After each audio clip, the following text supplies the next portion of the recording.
Toplayıcılık, yağma ve diğer gruplarla olan mücadeleler artık karşılık vermiyordur. Eskiden kalma tüm yiyecek stokları tükenmiştir. Tükenmeyen depolarda ise yiyecekler çoktan bozulmuştur. Ve bir gün diğer grupların sokak hayvanlarını yemeye başladıklarını görürsünüz. Yeni doğan değerler arasında bunun da olmasını istemezsiniz. Ama açlık neyi doğru neyi yanlış sayacağınızı belirsizleştirir.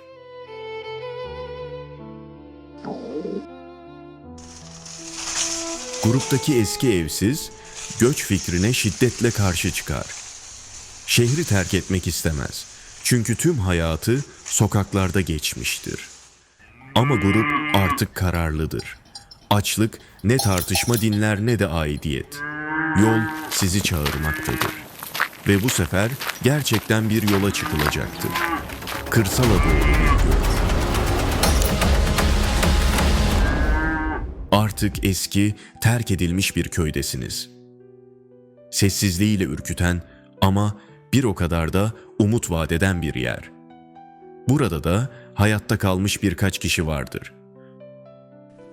Toprağın dilini bilen, hayvanın huyunu okuyan bir köylünün peşine takılmıştır tüm grubunuz.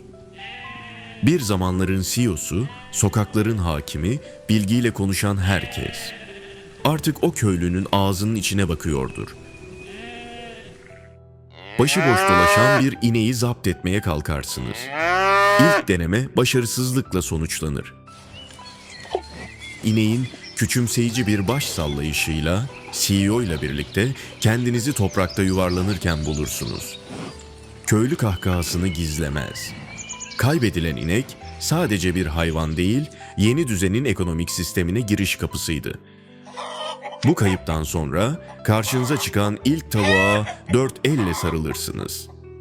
Tavuk sizi birkaç kez gagalar ama pes etmezsiniz. Çünkü artık yumurta veren bir tavuğunuz vardır.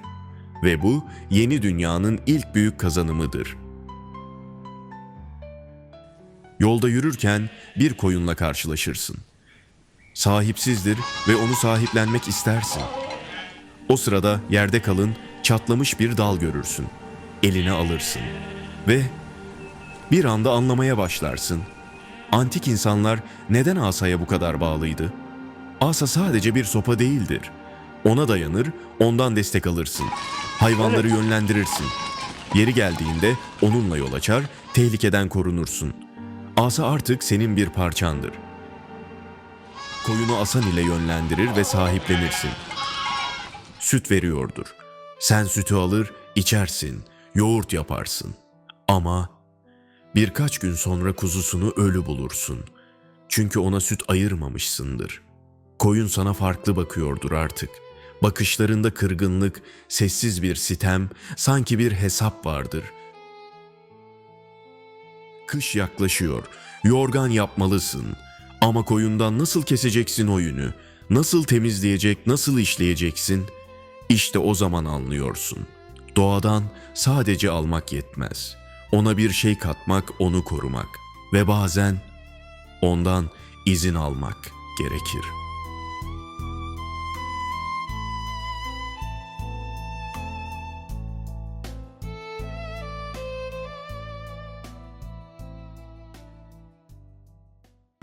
Şehirde doğmuş, şehirde büyümüş, alışverişini marketten yapmış, hastalandığında ilacına kolayca ulaşmış bir insan. Felaketin ardından doğanın ortasında, yapayalnız kaldığında ne yapabilir? İyileştirici bitkileri bilmez. Bir ağacın kabuğundan ne elde edileceğini öğrenmemiştir. Ada çayını belki duymuştur ama onun ne zaman yetiştiğini, hangi toprağı sevdiğini, çalı mı yoksa ağaç mı olduğunu dahi bilmez. Kırda karşılaştığı herhangi bir bitkiye dokunmaktan bile çekinir. Çünkü doğaya dair bilgisi değil, korkusu büyütülmüştür. Modern insan doğaya yabancıdır. Hem de ölümcül bir yabancı. Tam da bu yabancılığın ortasında korktuğunuz başınıza gelir, grubun hemen her üyesinde şiddetli bir karın ağrısı baş göstermiştir. Hastane yoktur, doktor yoktur, ilaç yoktur. Siz ve yanınızdakiler sancıdan kıvranıyorsunuz. Sonra birden bir anı canlanır zihninizde. Yıllar önce babaannenizin kedisi bahçedeki bir otu yemişti. Babaanneniz, hayvanlar doğadan nasıl şifa alacaklarını bilirler demişti. O cümle gelir aklınıza ve o otu hatırlarsınız. Gidersiniz, bulur ve birazını yersiniz. Yarım saat içinde ağrınız iner, ardından tüm grup üyelerinin. Bir anda grubun yeni kahramanı oluverirsiniz. Ama o anda anlarsınız. Doğa gözlemlenmek zorundadır. Bu bilgiye mecbursunuz. Hangi kuş, hangi tohumu yiyor, hangi hayvan ne yediğinde hastalanıyor, nereden su içiyor, hangi bitkiye yaklaşmıyor, kim, nerede barınıyor. Doğa artık yeni öğretmeninizdir. Ama bu okulun dersleri pahalıdır. Ve öğrenme süreci sancılı, yavaş ve ölümcül olabilir. Çünkü bu dünyada deneme yanılmanın bedeli ölümdür. Bilgi artık pahalıdır ve doğa sabırsız olanı affetmez. Şehir insanı için en büyük ceza bildiklerinin işe yaramadığı bir dünyada uyanmaktır. Yeni dünyada geçerli olan tek bilgi hayatta kalma bilgisidir. Ve bu bilginin kaynağı artık Google değil, ormandaki sincaplardır.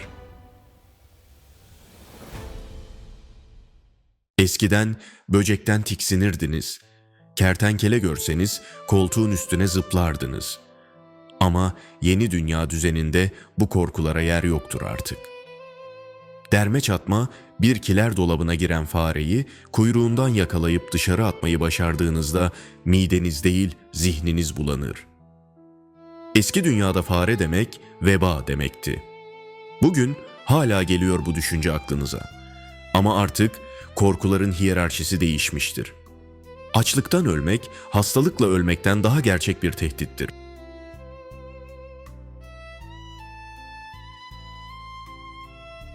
Bir süre sonra vebayı da, koronayı da unutursunuz. Korkular sadeleşir. Ama bazı korkular iliklere işlenmiştir. Genetik mirasınız, yüz binlerce yıllık atalarınızın hayatta kalma çığlıklarını taşır hala. Yılan korkusu. İşte bu, ne şehirde bastırılır, ne kırsalda unutulur. Kırsalda geceler çıtırtılarla doludur ve siz artık sürekli tetiktesinizdir. Karanlıkta sürünen bir şey mi var, yoksa sadece rüzgar mı?